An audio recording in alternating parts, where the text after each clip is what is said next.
အမားကန်နေရလေကျမတို့တွေရဲ့အပေါ်မှာလေအရန်ကိုလူလည်ကြလာတယ်လို့ကျမခံစားရလို့ပေါ့နော်အဲ့ဒါလေးပြောချင်လို့ကျမကိုတဲ့ကျမရဲ့အမားခံကိုဆက်ပြီးတော့တက်တက်မတိုးပေးနိုင်တော့ဘူးတဲ့ကျမရဲ့ claim ratio ကတဲ့သူတို့သတ်မှတ်ထားတဲ့ထက်များလို့တဲ့ကျမက claim ratio ကိုသူတို့ဘယ်လောက်သတ်မှတ်ထားမှန်းလည်းမသိဘူးဝယ်တဲ့ခါတော့ကလည်းရှင်းပြမှုလည်းမရှိခဲ့ဘူးเนาะဒါကျမဒီ premium အမြင့်ဆုံးအမားခံကိုထားတဲ့ကျမကြီးမှာကျမကလေးအတွက်ကိုအမြင့်ဆုံးဆို3660ထိလားမသိဘူးသူတို့မှကျမတို့ claim လုပ်လို့ရတယ်ဘန်ကောက်ထိစေးသွားကူလို့ရတယ်စတဲ့ဒီသူတို့ရဲ့ကောင်းကျိုးတွေပဲကောင်းတဲ့ချက်လက်တွေကိုပဲသူတို့ပြောပြခဲ့တာဘယ်လောက်ထိ ratio ဖြစ်လို့ရှိရင်နောက်နှစ်ကိုပြန်ပြီးတော့တက်တန်းတိုးလို့မရဘူးလေဘာမှမရှင်းပြအောင်မနေ့တော့ကျတော့အဲ့ဒါလာပြီးတော့ပြောတယ်ကွယ်အဲ့လိုမျိုးဖြစ်တယ်ပေါ့ကွယ်ကျမ claim ratio ကများတယ်ကျမမှတ်မိတယ်ကျမဒီတစ်ခါ claim လို့ရှိရင်3000ခွဲ3000အဲ့ဝင်ကျင်ပေါ့နော်ကျမ claim စေးကမ်းပြရတယ်အတွက် claim လုပ်တယ်ဒါတွေလုပ်ချင်လို့အမခံထားတာလीနော်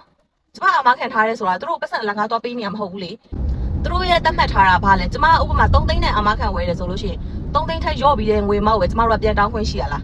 အဲ့ဒါဆိုရင်ကျမကဘာကိစ္စနဲ့အမခံထားနေတော့မှလဲအဲ့ဒီပတ်စံနဲ့ကိုယ့်ဘာသာကိုစေကန်းသွားပြီးကိုယ့်ဘာသာကိုစိတ်ကူမှာပေါ့ယူနေလို့လားယင်ယူနေလို့ကျမကအဲ့ဒါတွေကိုသူတို့လက်ကားသွားပေးထားနေရမှာလားကိုယ့်ပတ်စံရောလက်ကားသူတို့သွားပေးထားရတာလေကိုတောင်းတဲ့ငွေမောက်ရလေကိုမှတ်မိတဲ့လောက်ကတော့အဲ့လိုမျိုးပဲ3000ခွဲဝန်းကျင်4000ဝန်းကျင်အဲ့လိုမျိုးတွေကျမကလစ်ပြတဲ့ကလေးစေကန်းဈေးနဲ့ကြီးရဲ့အဲ့လိုမျိုးတွေမှာပဲကျမကဟိုဟာလုပ်ဖူးတာငွေမောက်ကလည်း transaction ကလည်း9ကြောင်းလားမသိဘူးသူတို့ထဲမှာဝင်ကြည့်တာပေါ်တာတော့9ကြောင်းလားပဲရှိတယ်တွက်ကြည့်လိုက်အောင်နော်ဘယ်လောက်ထိသူတို့အလွန်ဆုံးပို့လဲ3သိန်းကိုနည်းနည်းပဲပို့မယ်လို့ကျမထင်တယ်ကျမအတိအကျမမှတ်မိဘူးအခုဝင်ကြည့်လိုက်တဲ့ခါကျတော့ဒီနေ့တက်တန်းပြည့်သွားတဲ့ခါကျတော့မပေါ်တော့ဘူးအဲ့ဒီဟိုဟာတွေက transaction တွေကဘာမှမပေါ်တော့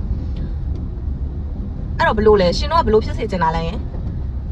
ရှင်တို့သတ်မှတ်ထားတဲ့ဒီ3သိန်းဆိုလို့ရှင်ကျမ3သိန်းထပ်ပို့ပြီး claim လုပ်လို့မရဘူးလားအဲ့ဒါဆိုနောက်နှစ်တက်တန်းမပေးဘူးလားအဲ့ဒါဆိုငါတို့ယူနေလို့နင်တို့အမခံလာထားနေရမှာလား